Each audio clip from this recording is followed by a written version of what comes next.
Pas dekadave të diktaturës komuniste, kur Shqipëria u shpall shteti i parë ateist në botë dhe shumica e objekteve fetare u shkatëruan ose u mbyllën, besimi u ringrit fuqishëm në fund të shekullit 20.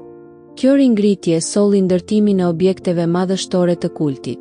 Sot, vendi është një model i harmonisë fetare, dhe këto ndërtesa të reja janë simboli kësaj bashkëjetese unike, si dhe dëshmi e shkëlqimit arkitekturor. Le të eksplorojmë top 10 objektet moderne të kultit në Shqipëri.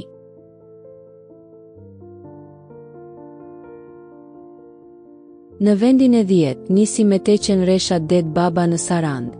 E ndërtuar në vitin 2009, kjo teqe i dedikohet një figure të rëndësishme historike bektashiane, duke shërbyer si qendër e ringritjes shpirtërore dhe kulturore bektashiane në jug të vendit. Arkitektura e saj e bardhë, e vendosur në një pozicion dominant, ofron një pamje qetësuese dhe është një pikë pelegrinazhi e rëndësishme. Ajo është një dëshmi e gjallë e rezistencës së besimit dhe kontribuon në mozaikun fetar të Shqipërisë, duke qenë një qendër e hapur dhe frymëzuese e harmonisë.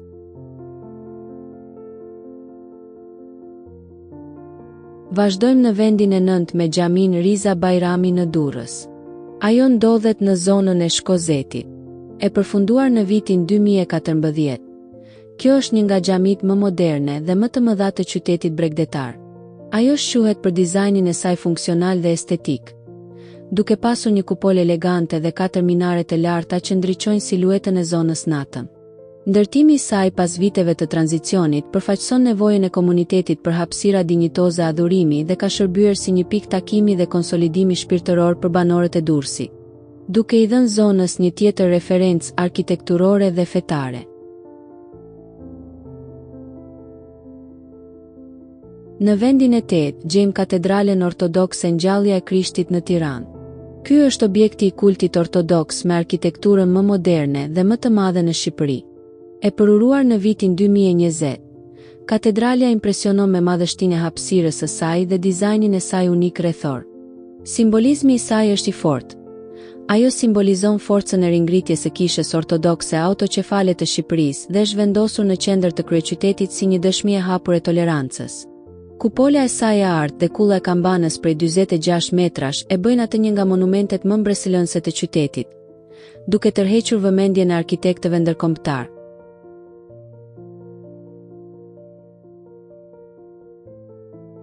Ngjitemi në vendin e 7 me katedralen katolike Jezusi i vetmi shpëtimtar i botës në Rëshën. E përuruar në vitin 2002, kjo shërben si katedralja kryesore e Mirditës, një rajon historikisht i lidhur fort me besimin katolik. Katedralja dallohet për arkitekturën e saj postmoderniste, me beton të ekspozuar dhe një thjeshtësi impozante. Kjo zgjedhje arkitekturore tregon për një kthim të rrënjët dhe një simbolik të fortë të besimit të qëndrueshëm që i mbijetoi përsekutimit komunist. Ajo përfaqëson një qendër jetike për besimtarët në Shqipërinë veriore, duke dhënë mesazhin e ringritjes dhe shpresës.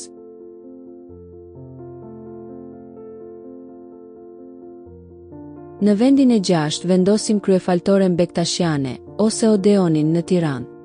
Kjo qendër moderne, e cila është pjesë e kompleksit të kryegjyshatës botërore bektashiane, u përfundua në vitin 2015.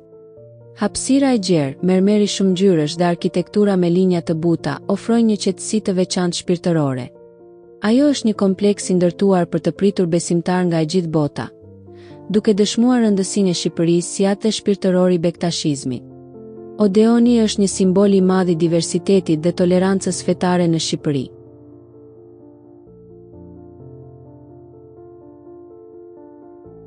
Në vendin e 5 gjejmë kishën ortodokse Apostull Pavli dhe Shën Asti në Durrës.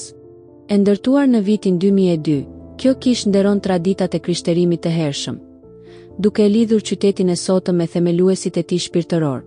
Arkitektura e saj i referohet drejt për drejt stilit bizantin, me kupola të hijshme dhe ikonografi të pasur.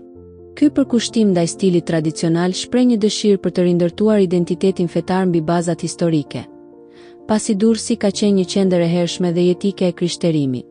Ajo është një vend ku historia e besimit dhe modernia bashkohen në mënyrë të përkryer.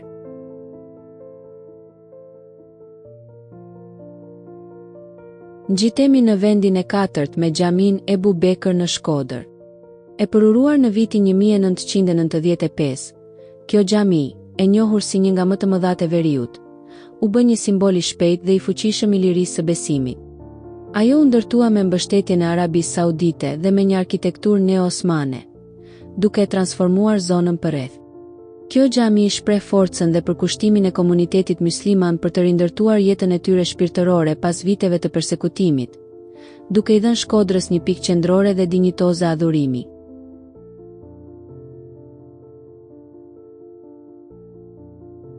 Në vendin e tretë vendosim kishën katolike Shën Gjon Pagëzuesi në Puk. Kjo është një ndër kishat më të reja katolike, e përuruar në vitin 2018. Ajo është ndërtuar me materiale dhe linja tradicionale të zonës malore, duke ruajtur një lidhje të fortë me peizazhin natyror dhe kulturën e veriut. Ky integrim arkitekturor simbolizon qëndrueshmërinë e komuniteteve malore dhe dëshmon se besimi nuk shuhet as në zonat më të largëta. Kisha shërben si një qendër jetike shpirtërore dhe kulturore për besimtarët e zonës malore të Pukës.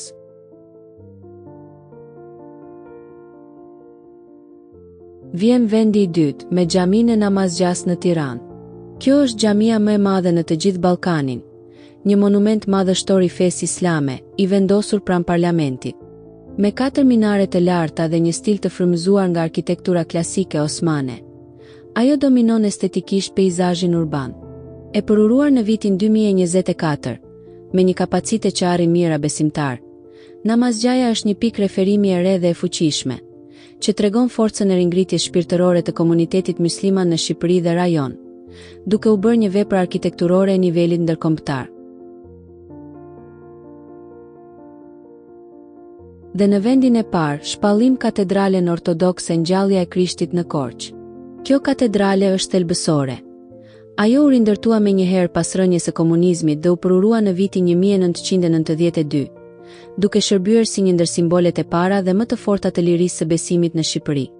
Arkitektura e saj, e cila zëvendësoi kishën e Shën Gjergjit të shkatëruar, ka një rëndësi të jashtëzakonshme historike.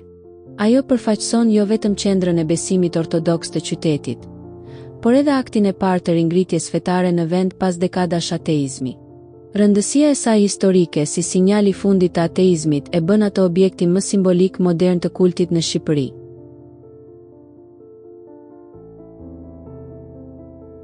Këto 10 objekte dëshmojnë jo vetëm për arkitekturën moderne dhe madhështinë e tyre, por mbi të gjitha për harmoninë dhe lirinë fetare që gëzon Shqipëria sot.